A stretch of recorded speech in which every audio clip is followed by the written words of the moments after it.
Man, it's been a minute. It's been a minute on camera, you know what I'm saying? But we here. You know what I'm saying? We've been chopping it up, just living life. Definitely. It's been a little bit. When did you do your last certified? Damn, when was that? May? Was it May? May? Or was it earlier? March? Between May or March. So it's like, we getting around that time. We're in April now. So it's almost a year. It might be a year. We're going to have to check the log, but it might be a year since you last been in here, bro. What's changed since then, man? How have you grown? And you know, I've been with the homies, you know what I'm saying? Just meeting a lot of new people in general in Atlanta, getting more comfortable being here, just learning more about myself, and you know, also just getting more confident with my music in general, and being grateful for everything that I have for real. Okay. So when you first did your certified, you was like, what, 3 months into Atlanta? I wouldn't say 3. I was not 3 months, but it definitely was less than a year. Yeah. Yeah. So it's been a year and some change now at this point, right? Almost 2. Yeah. Yeah. So like, what have you learned about the city since being here? I learned that it's a crowd for everybody. You just gotta find your tribe, and also American Deli is fire as fuck. What's it called? Okay. What's your favorite thing out of American Deli? Man, I get the fucking the mild. It's the mild 8-piece combo. No, the Philly wing combo. Mild. Yeah. Okay. Shit, I be fucking with American Deli, but sometimes they be skimping you on the wings. They be giving them little small ass, nugget ass wings. Man, but I fuck with that sauce so much. Like, I don't really get that sauce from anywhere. And then I'm extra, like, I like to take the sauce after I'm done with the wings and put it on the Philly. Shit, bussin'. I ain't gonna lie, that shit sound delicious. But okay, so since being here, what would you say the difference between the music scenes in Atlanta and Sacramento have been? Well, first off, I feel like y'all are very, how do I say this? Y'all, like, your tempo is just faster. I definitely say that. You got a faster tempo, like rapping wise. And also, I mean, this is different because this is where, you know, the trap scene came from, and, you know, Sacramento is more like the gang culture scene, so it's just 2 different vibes. Okay. So in noticing that difference, has that added to your music at all? Like, has your music changed since you've left Sac? Definitely. Since I've been here, like, I've been trying to get more in, like, my melodic type bag. Also, I'm blessed because I got a lot of, like, creative people around me. So really I get to, like, you know, watch my homies and kind of study from them and take things from them that I didn't necessarily think about before I got over here type shit. Cool. So what's one of the things you picked up? Well, in general, I would say it seemed like everybody here does multiple things.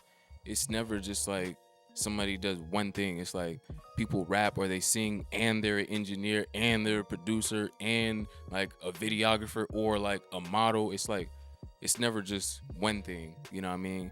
But also I learned that, you know, there's more of a range of different artists here. I would say that, like, and that's not to say that there's not like different pockets of artists in Sacramento. It's just more of a range over here, and I like that because it gives me an option of like, okay, I could look over here for this, I could look over here for this. So let's talk about Locked In. How did that song come about? So really, whole full circle moment.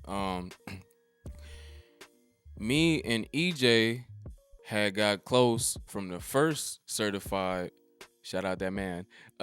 We got close from the first certified, and then we linked up at his apartment once, and we was trying to work on a song.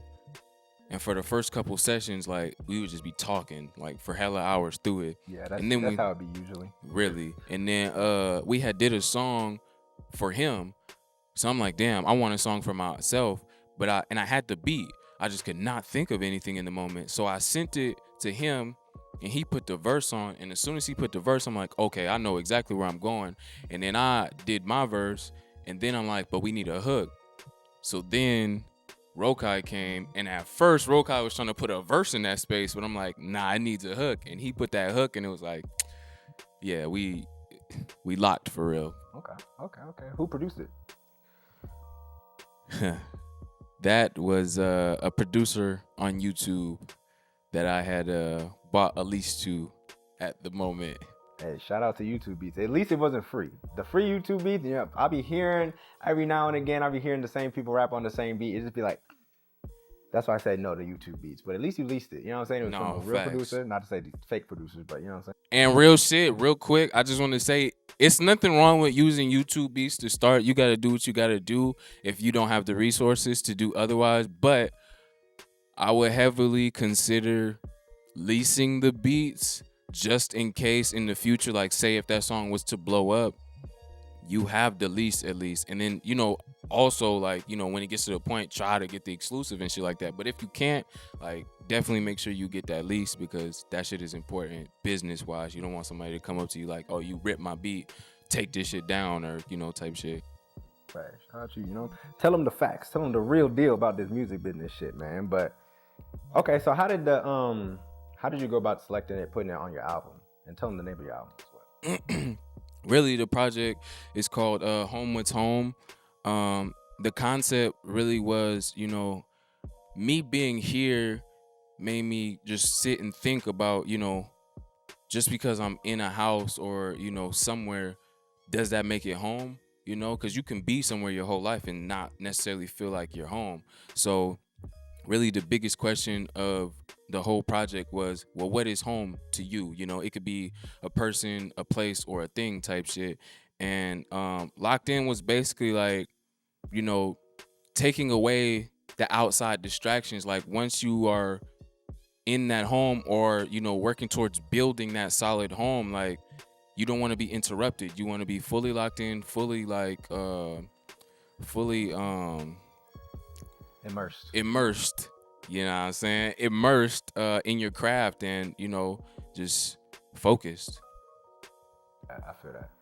Getting locked in is the best feeling, but a lot of times these days for me, it'd be hard to get locked in. So many people coming from different angles, pulling you and pulling you, man. The last couple of weeks, my brother, Jesus. Oh my goodness. Could not really get locked in, but hey, we here. You know what I'm saying? But okay, all right.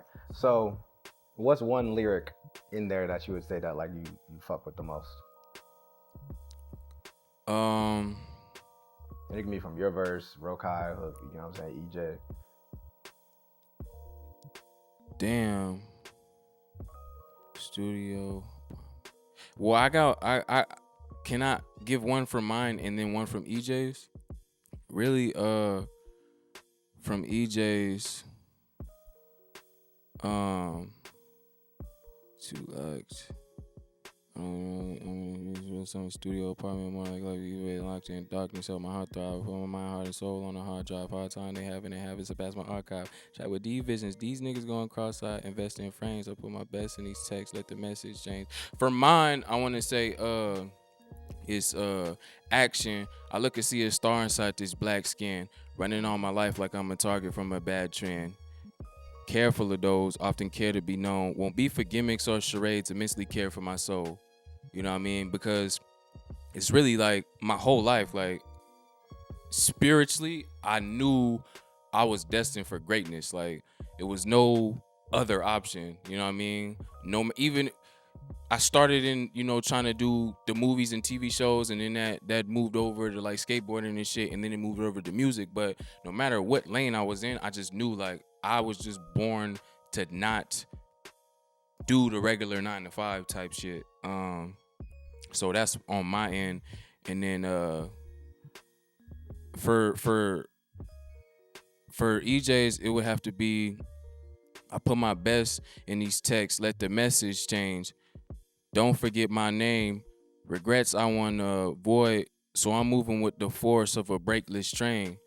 You know what I mean? Because at the end of the day, like, no matter what level I end up at, like mainstream wise, I want to be remembered. You know what I'm saying? And so I'm working so hard to where I'm not going to be forgotten. And I'm just like, nothing can distract me. You know what I'm saying? Women, family problems, none of that. Like, I'm just too locked in. Shit, I feel that. Okay. I like that.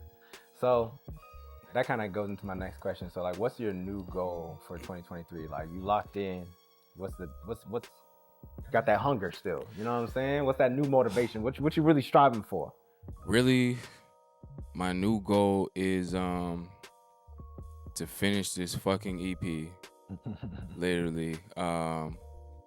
I just recently, I'm probably speaking way too soon, but it is what it is. I recently just agreed to some like distribution situation. What? Oh yeah, I agreed to some distribution situation, and like, to me, I don't know where this is gonna, if it's gonna help me or hurt me type shit. But at the end of the day, like, even before this, something was telling me like this one is gonna be extra special to me. You know what I'm saying? Because the first one was really like, the first project was really like me going through so much chaos, and then the second one is trying to like just hone all that in and get comfortable. And this one is like really me feeling like, okay, I'm comfortable now. Like, so let me really let all this shit out. Let me really, you know what I'm saying, show you guys like I'm here and I'm not going anywhere type shit.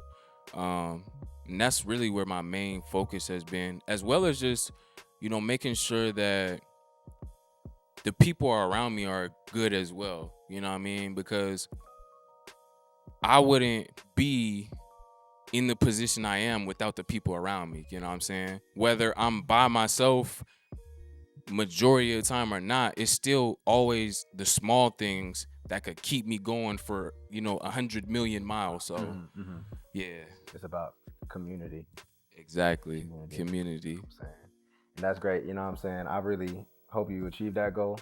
Appreciate you, brother. I hope to help you along that process. You know what I'm saying? It's been nice knowing you. Of course. In the time since the first certified, I didn't think it was gonna be cool like this. You feel me? You never know how the universe works. You know what I'm saying? But I'm glad to have met you. You know what I'm saying? I'm excited to see you grow on your journey, and hopefully that distribution deal doesn't end up doing no crazy shit. You know what I'm saying? But hey, make the most of it, my brother. And we probably gonna get some more content in later on. So hey, well, I'm of course. But appreciate you, man. Thank you, man. Tell the people where to follow you. You know what I'm saying? Really, I don't be on like hella social media, so it's really just Instagram at Deshawn Visionz with a Z at the end. And then like my music is on every platform at Deshawn Visionz. And yeah, appreciate all of you that's listening. Thank you.